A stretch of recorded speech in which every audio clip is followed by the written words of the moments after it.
Պարոն վարչապետ, կառավարության 2026-2031 թվականի ծրագրում արտաքին քաղաքականության հատվածում նշվում է, որ Հայաստանը կարևորում է հավասարակշռված եւ շարունակում է կարևորել հավասարակշռված ու հավասարակշռման քաղաքականություն վարել, արտաքին քաղաքականություն վարել, քանի որ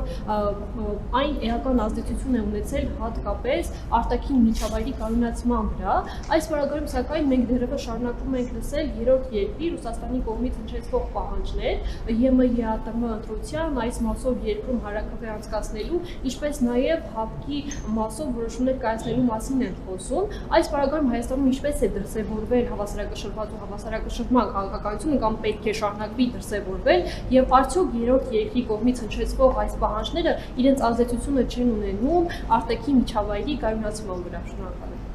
Գիտեք, ընդհանրապես դա միջազգային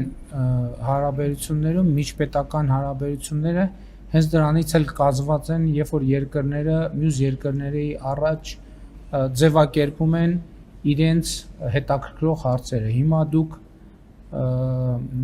ասիկ պահանջ, որտեղ է արձանագրված այդ պահանջը։ ԵԱՏՄ անդամ 4 երկրների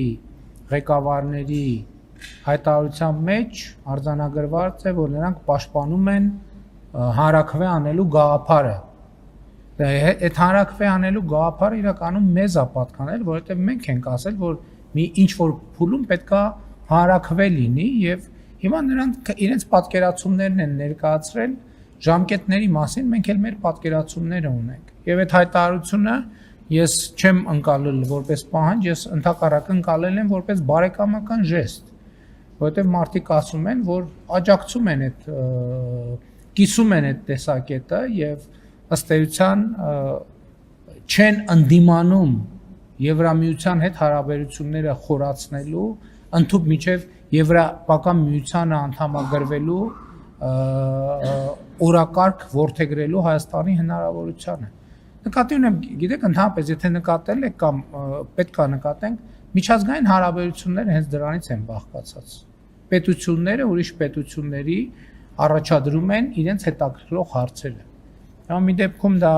մի կերպած ձևակերպում, երկրորդ դեպքում այլ կերպած ձևակերպում, երկրներն էլ այդ հարցերի վերաբերյալ ձևակերպում են իրենց պատասխանները եւ հավասարակշռման եւ հավասարակշռված եւ հավասարակշռման արտաքին քաղաքականությունն էլ այս դեպքում հենց դրանով էլ արտահայտվում է, որ մենք մի դեպքում Եվրասիական տնտեսական միության անդամ ենք, մենք մեր օրակարգում ունենք այդ երկրների հետ մեր հարաբերությունները զարգացնելու հարցը, մյուս կողմից տեսեք վերջին տարիներին մենք ռազմավարական համագործակցություն ենք սահմանել, ստեղծել Միացյալ Նահանգների հետ, Վրաստանի հետ, Չինաստանի հետ, Ֆրանսիայի հետ, Նիդերլանդների հետ